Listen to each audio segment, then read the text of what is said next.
안녕하세요. 리알리 리준이 아빠입니다. 오늘은 많은 한국분들이 필리핀 들어오셔서 모르고 시작하셨던, 알고 시작하셨던 불법인 사업들 또는 영업들에 대해서 이야기해보려 합니다. 제가 필리핀 살면서 많다면 많은 한국인들을 만나왔는데요. 그분들한테 들은 이야기 및 제가 알고 있는 이야기를 좀 드려볼까 해요. 그리고 이 영상을 보고 계신 분들도 이런 직업이 불법이었구나 하고 알고 지나가셨으면 하는 바람입니다. 첫 번째는 출장 마사지 샵이에요. 보통 길에 있는 마사지 샵은 허가받고 하는 곳이 많아요. 외부로 노출되어 있기 때문에 허가를 꼭 받아야 되죠. 근데 허가를 받지 않고 하는 마사지가 있어요. 예전부터 유명했던 필리핀 커뮤니티 사이트가 있는데 그 이름이 필고예요. 필고 사이트에 들어가 보면 마사지 광고가 굉장히 많아요. 거의 대부분 출장 마사지인데요. 전화해서 주소 알려주고 마사지 몇 시간 이렇게 이야기하면 마사지사를 보내준단 말이에요.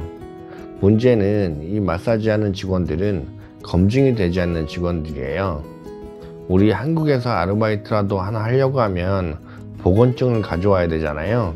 근데 여기는 그런 게 있을 리가 없죠. 마사지 받다가 병 걸릴 일은 없겠지만 혹시나 모르는 거잖아요.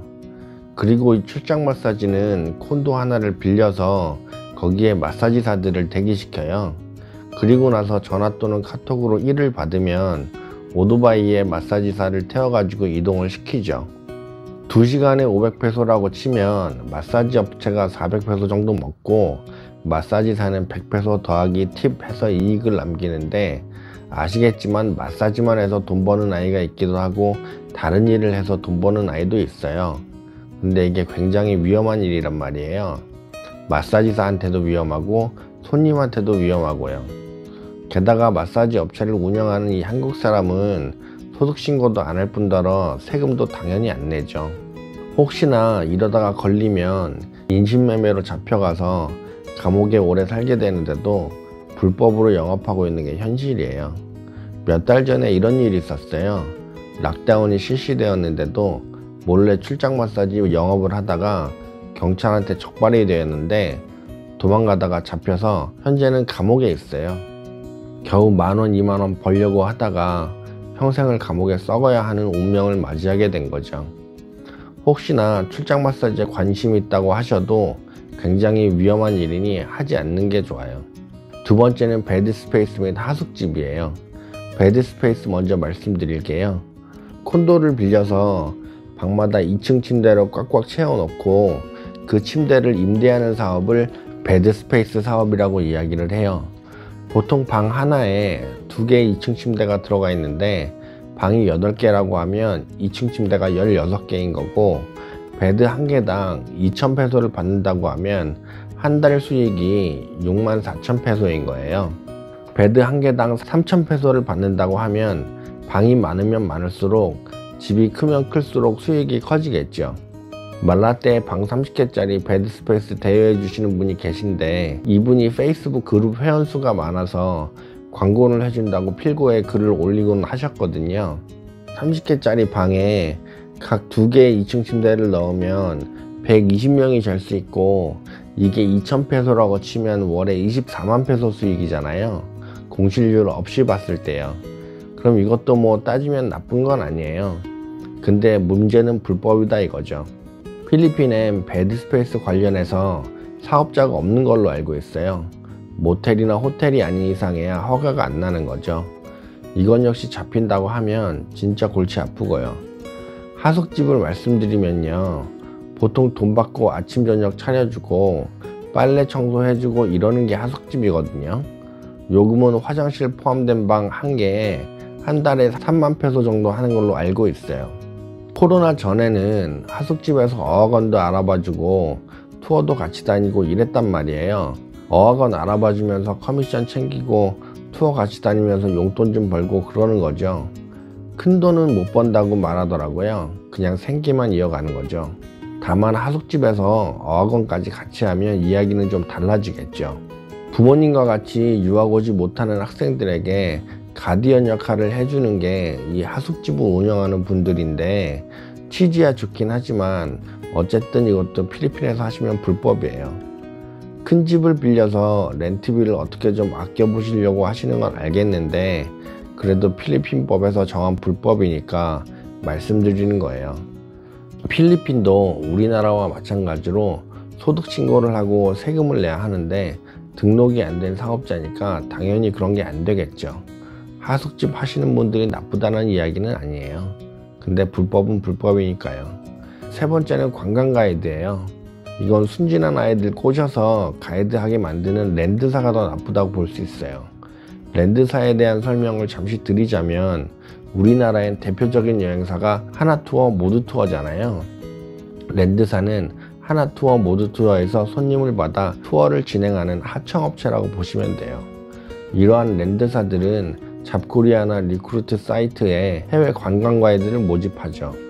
물론 월급은 없고 열정페이예요. 자는 거나 먹는 거나 해결해 줄까요?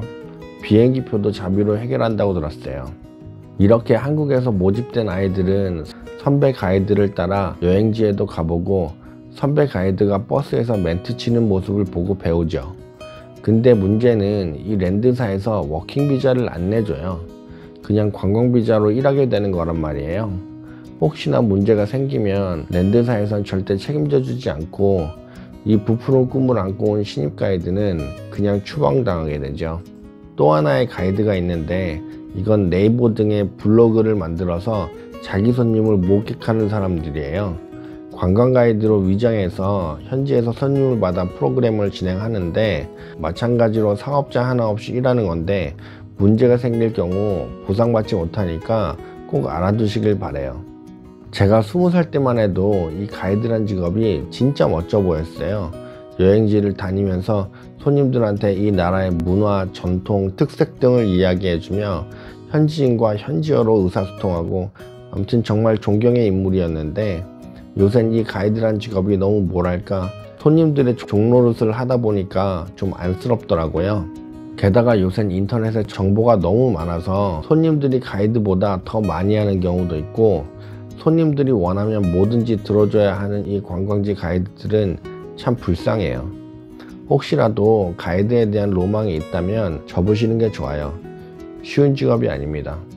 다시 본론으로 들어가서 지난번에도 말씀드렸지만 관광비자로 수익이 발생하던 발생하지 않던 일을 하면 불법이니 참고하시길 바래요. 네 번째는 카톡으로 장사하는 거예요. 말라떼면 말라떼, 빠라냐깨면 빠라냐깨 이런 식으로 지역마다 카톡방이 있는데요. 이 카톡방에 장사하는 사람들이 진짜 많아요. 장사하는 것까지는 관계없고 중고 물건 같은 경우에야 세금 신고를 안 해도 관계는 없는데 문제는 한국에서 물건을 가져와서 단톡방에 파는데 세금 없이 파는 경우예요. 이 경우 전부 한국 사람인지라 필리핀 당국에서는 관여할 수 없겠지만 누구 하나 열받아서 신고라도 한다면 피 보는 사람 여럿 나올 거예요. 물건 파는 사람도 그렇지만 음식 장사 하시는 분들도 마찬가지죠. DTI에서 단속이라도 나온다면 그분은 남의 나라에서 인생 참 힘들어지는 거예요. 근데 이거는 필리핀 사람도 정말 많이 해요. 요새는 김치 만들어서 파는 게 유행이더라고요. 그 다음엔 렌터카 하시는 분들이에요. 정식으로 사업자 내고 하시는 분들도 있지만 그렇지 않은 분들이 더 많다고 알고 있어요. 장기 렌트의 경우 소형차는 한 달에 15,000페소, 중형차는 3만 이런 식이란 말이에요. 보통 차에다가 GPS 붙여놓고 차량 대여 하시는데 이것도 사업자 없이 그냥 중고차 몇 대 사서 하시는 분들이 계신데 역시 불법이죠. 왜 필구 광고에 보면 공항 픽업 및 샌딩 1,000페소 이런 광고들 보신 적 있으시잖아요. 아무리 용돈벌이로 하는 일이라고 해도 이런 것들도 다 불법이죠. 말하다 보니까 불법 정말 많네요. 필리핀에 중고 가전품을 사고 팔고 하시는 업자분들이 계세요. 사실상 우리나라 같은 경우에는 사업자 안 내고 하는 사람들이 없잖아요. 사업자 내는 게 너무나도 쉬우니까요. 근데 이 필리핀은 아니란 말이에요. 그래서 법을 어기고 장사하시는 분들이 진짜 많아요. 중고 가전품 같은 경우에도 사고 팔 때 영수증을 주고 받아야 한단 말이에요. 근데 사업자 없이 그냥 창구만 하나 떨렁 빌려서 영업하는데 이것도 역시 불법이고요. 에어컨 설치 수리하는 사람들도 마찬가지예요. 필리핀은 사계절이 여름만 있는지라 에어컨을 정말 많이 쓰는데요. 그래서 그런지 에어컨 설치 및 수리하시는 분들도 많으세요. 필리핀 여성과 결혼해서 사업자 내고 정식으로 운영하시는 분들이 있는 반면에 어떤 분은 그럴 여력이 안 되니 그냥 자기 사는 집에다가 중고 에어컨 몇 대 가져다 놓고 사고 팔고 하시는 분들이 많아요. 에어컨에 대해서 한 말씀 더 드리자면요. 필리핀에선 웬만하면 에어컨 고장나지 않는 이상에야 교체를 잘 안 하죠. 그건 한국에서도 마찬가지고요. 한국에선 또 우리 부모님들 에어컨 키면 전기세 많이 나가는 줄 알고 에어컨 잘 안 키시잖아요. 이 정도 더위는 선풍기만으로도 충분하다면서 필리핀은 물건 수입이 쉬운 편이라 한국에서 중고 에어컨들이 진짜 많이 수입되어져서 오는데요. 이걸 가지고 장난치는 업체들이 진짜 많더라고요. 설치해주고 동작만 확인하고 가는데 그 다음날 고장나면 나 몰라라 하는 거죠. 고장나기 직전에 에어컨을 분해해서 청소한 후에 보기 좋게 페인트 칠을 싹 한단 말이에요. 그럼 소비자는 얼마 사용하는 에어컨인 줄 알고 그냥 구매하는 거고요. 암튼 필리핀에서 가전제품은 무조건 새 거 사시는 걸로 할게요. 그 다음에 국제결혼 알선하는 업체예요.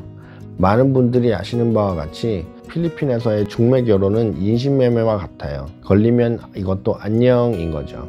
페이스북에 있는 여성들과 몇 마디 한 후에 프로필을 건네받아요. 사진, 이름, 나이 등등요. 그리고 한국에 있는 사이트에 올린 후에 중매결혼을 알선하는데 이건 정말 큰 불법 중에 불법이에요. 또 알아두셔야 할 건 필리핀에서 18세 미만의 여성을 만나셔도 안 돼요. 제가 18세 미만의 여성과 길을 걷고 있는데 갑자기 경찰이 그 여성의 신분증을 보자고 한단 말이에요. 그래서 18세 이상이면 괜찮은데 18세 미만이라고 하면 그날 바로 감옥 가는 거예요. 외국인 입장에서 18세 미만의 여성과 교제한다는 것은 감옥 갈 준비가 되어 있다는 것과 마찬가지이니 조심하시길 바래요. 마지막으로 환전하시는 분들 이야기 한번 해볼게요. 정식으로 허가받고 사설업체에서 환전소 운영하시는 분들은 제외라고 먼저 말씀을 드릴게요. 알고 계시는 바와 같이 필리핀에서 가장 쉽게 돈 버는 방법이 이 환전이에요. 그래서 정말 많은 분들이 이 환전을 하세요. 필리핀에 놀러 왔다가 아는 환전하는 한국 사람을 만나게 되고 술자리 몇 번 가진 후에 형님 하게 되죠. 그러면서 환전 일을 시작하는데 이게 인터넷 뱅킹만 되는 통장만 가지고 있으면 시작할 수 있는 일이기 때문에 정말 많이 한단 말이에요. 카지노가 없는 나라 같은 경우 이렇게까지 환전이 비일비재한지 모르겠는데 필리핀 같은 경우에는 카지노가 있으니까 완전 장난 아니에요. 어디서 누가 하나로 페소 산다고 하면 페소 파는 사람들이 정말 많았어요. 물론 카지노가 닫은 지금은 그런 사람 찾아보기 힘들지만 코로나 전에는 페소 사는 사람 파는 사람 진짜 많았어요. 필리핀 놀러 왔는데 환전해온 달러가 다 떨어졌어요. 근데 카지노에서 게임을 하고 싶단 말이에요. 그럼 필고 같은 사이트 뒤져서 개인 환전상을 만나서 페소를 사게 되죠. 물론 이 페소를 사고 파는 것 자체가 불법인지 아닌지는 모르겠어요. 금액이 얼마 이상이 불법이다, 개인 간의 거래는 불법이 아니다, 뭐 이런 이야기들이 있어서요. 근데 문제는 이 개인 환전상들이란 말이에요. 불법이고 아니고의 내용은 이따가 말씀드리고 이 환전이 왜 쉽게 돈 버는 일인지 말씀드려 볼게요. 네이버에서 필리핀 페소 환율이라고 검색을 했을 때 오늘 기준으로 환율이 1페소당 24원이라고 가정을 해요. 그럼 페소를 파는 개인 환전상은 네이버 환율에 1을 더해서 25에 판단 말이에요. 페소 사는 사람 입장에선 정말 쉽게 환전하는 거고 은행에 주는 수수료나 뭐 이렇게 환전하는 거나 별 차이 없는 것 같으니까요. 그럼 1밀리언 페소를 판다고 가정을 하면 환율은 24인데 25에 파니까 100만원 이익인 거죠. 이걸 하루에 3번 한다고 생각해 보시면요 300만원 이익인 거예요. 0.5에 거래한다고 해도 하루 3번이면 150만원이죠. 개인 환전상은 팔 때 비싸게 팔고 살 때 싸게 사는 게 목적인 사람들이에요. 그래야 자기가 얼마라도 더 남으니까요. 환전상에 대한 말씀을 하나 더 드려보면요. 개인 환전상 중에는 브로커라고 있어요. 자기가 가진 돈이 없으니까 페소를 파는 사람과 사는 사람을 연결시켜주고 중간에서 커미션 먹는 사람들이에요. 환전에서 가장 중요한 건 패소가 눈앞에 있어야 송금을 해줘야 하는 거고, 이건 원칙이에요. 근데 예를 들어 내가 이 사람하고 몇 번 거래를 했어요. 지금 송금하면 이따가 패소 찾아서 준대요. 근데 송금 받으면 안녕, 이런 사례들이 진짜 많으니까 환전할 때는 주의하셔야 돼요. 우리나라 법은 이런 거 어떻게 되는지 모르겠는데 필리핀 내에서는 불법이고 걸리면 추방이니까 알아두셔야 해요. 여기 필리핀 살 때 이런 이야기를 주변에서 너무 많이 듣게 되는데, 우리가 알지만 모른 척 해주는 불법들, 그리고 사건 사고들, 사업하기 힘든 나라지만 그래도 잘 사는 나라 대한민국에서 왔으면 필리핀 법을 준수해 가면서 살아야 된다고 생각해요. 그래야 이 필리핀 사람들이 한국 사람들 우습게 안 볼 거 아니에요. 우리가 법을 지키지 않으니까 필리핀 경찰들 무서워하게 되는 거고 피하게 되는 거고요. 저는 그렇게 생각합니다. 오늘은 필리핀에서 불법인 사업 또는 영업들에 대해서 말씀드려 봤어요. 어떻게 보셨는지 모르겠네요. 혹시 하고 싶으신 이야기가 있으면 아래 댓글로 남겨주세요. 나중에 더 보강해서 동영상 한 번 더 만들 예정입니다. 다음엔 또 다른 영상으로 뵙겠습니다. 끝까지 시청해 주셔서 감사합니다.